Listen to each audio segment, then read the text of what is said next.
What's up guys, my name's Alexis and in this video we're going to be doing a stage 2 build on this beautiful BMW M4 F83.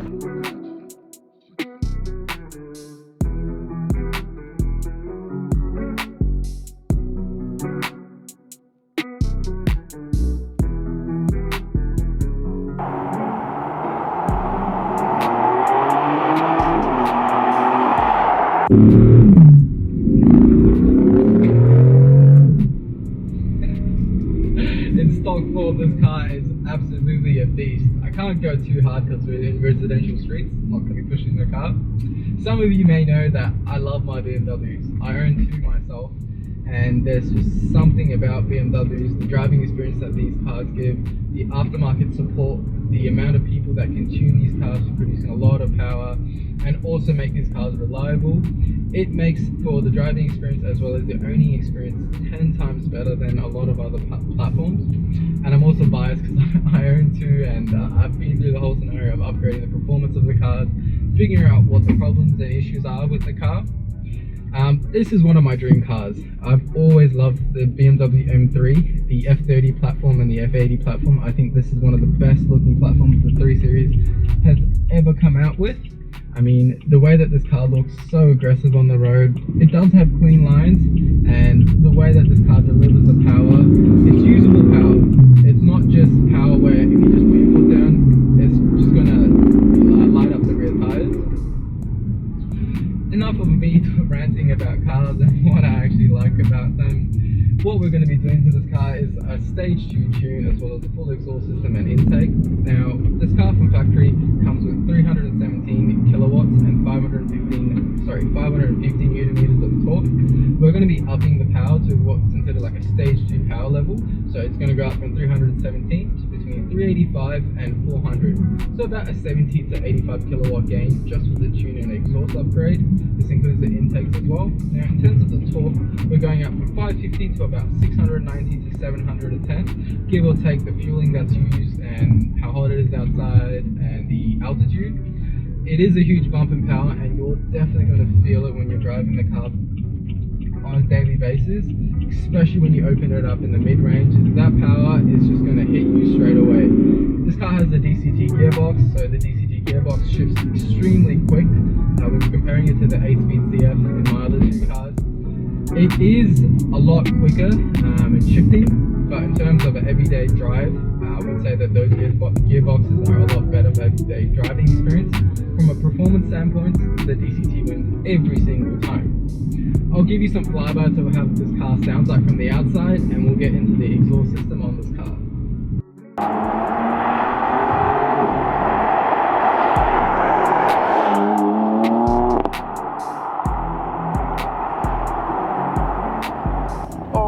So before we do any work on the car, changing the exhaust and tuning it, I would love to show you guys what the car sounds like stock. So I've got the decibel reader right here to show you how loud the car is. This car does come with a set of valves already, which comes from factory, so it's the BMW OEM valves. So what you can do is download an app called VivaLink, and you can use that to open and close the valves through your phone. So that's open right now, and then I'll close it. So you can leave it open and closed however you want with this app. You can do the same thing with the Valtronic remote that I'm going to give to the customer. Let's get some revs of the car.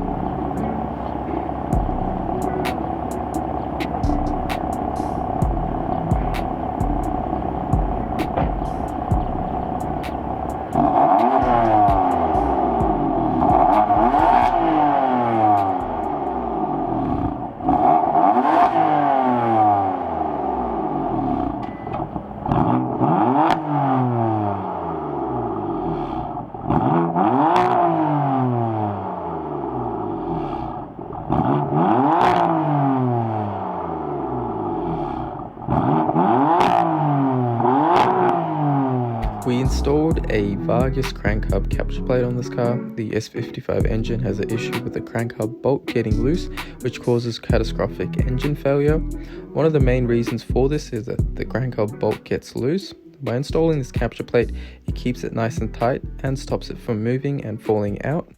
If the customer is going to be running big power or running on ethanol with or upgraded turbos, then I would have recommended that we change the crank hub completely to a one-piece setup. The M4 downpipes are so big compared to the new ones that we're putting in the car. The next photo you're going to see is of the downpipes fitting in the car, and I just want to show you a photo of the fitment.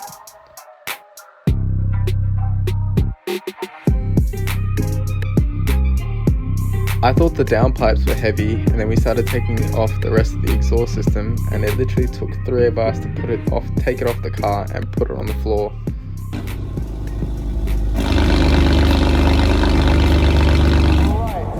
Finished all the modifications to the car. We're ready to do the sound check with the new exhaust system that we've done, and we finished. Jet exhaust system is special because it's a Valvetronic exhaust, and you can open and close the valves, which is what's on this car right now. So this is the remote that we've created for him. He wanted a gold and black remote, and we can customize the colors to whatever you like. If you want a different color remote, we can make it for you. So the valves are closed right now, and then I'll press the button and it opens it. I can feel the breeze on my leg. And then that's closed and open and closed. Okay, so I'll go inside the car and I'll give you a couple revs to show you what the car sounds like with the valves open and closed.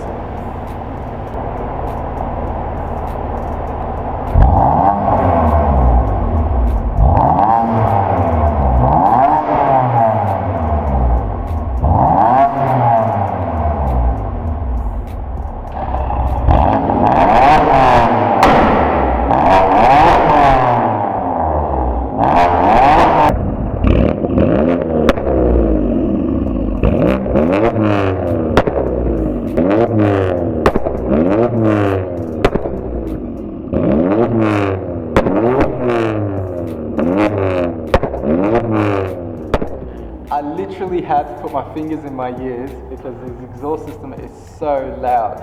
Funny enough, my decibel reader decided to break on me before I wanted to do the testing for this car, so I can't really show you how many decibels and how loud this exhaust system with a decibel reader, but it is crazy loud. It will pop your drums if you stand right behind the car. You're probably wondering why this exhaust system is so loud and why I actually did it to this car. It's just because of what the customer's looking for. He wanted a really loud exhaust system, so we made it as loud as possible with as little droning as we could. We've added 2 hot dog resonators and the muffler box at the back with dual valves. It is the best option to trying to get the car as loud as possible without having the effect of droning. It will drone a little bit as it is a loud exhaust system, that's just how it is. But with the valves closed, it sounds fairly close to stock and it won't drone at all, and no one will know that you have a sports exhaust system on the car. Let's go outside and do some flybys. I'm just going to be doing it on the street. Let's get into it.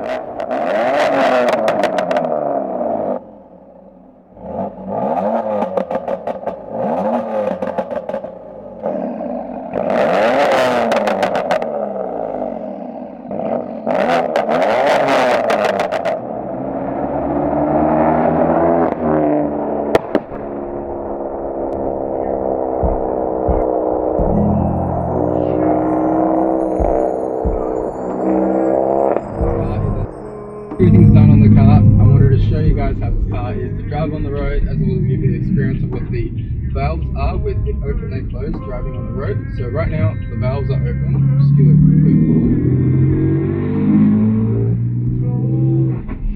Can't go too hard because I'm on residential streets. And then I'll close the valves. Closed.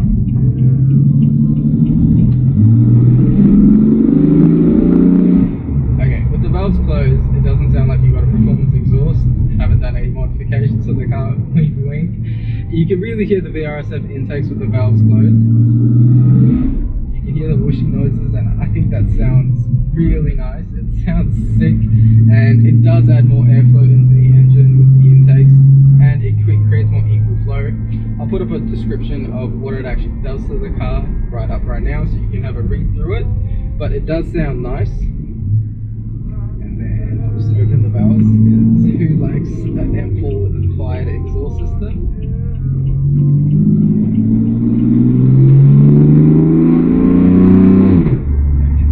So I'm new to the whole taking videos on YouTube. I will get better over time. As you can see, some of the initial videos that I did put up on YouTube, they were quite cringe, and I am getting better at it.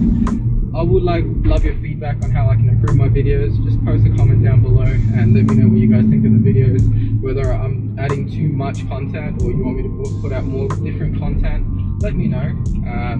I know I do have need to improve the audio quality that I do with videos. That will come. We've got too much going on at the moment with the amount of cars that we have to work on and the amount of customers I have to get back to. So I'm trying to do the best of both worlds.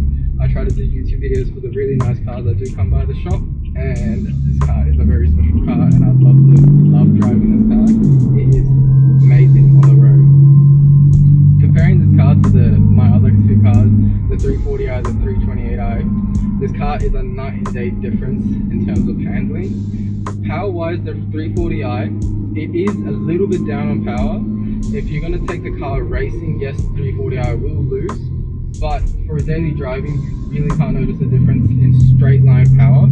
Around corners, this car beats it right out of the track. I mean, it's got so much better suspension, it's got so much more engine bracing, so much more less body roll, and when you turn into the corner, the steering wheel just feels a lot more sharper. When you turn the car in, it just wants to snap in. It's like a precision instrument. Comparing it to my 340i, it's a bit more lofty over the bumps. When you turn in, it does want to turn in, but not as aggressive as this car does.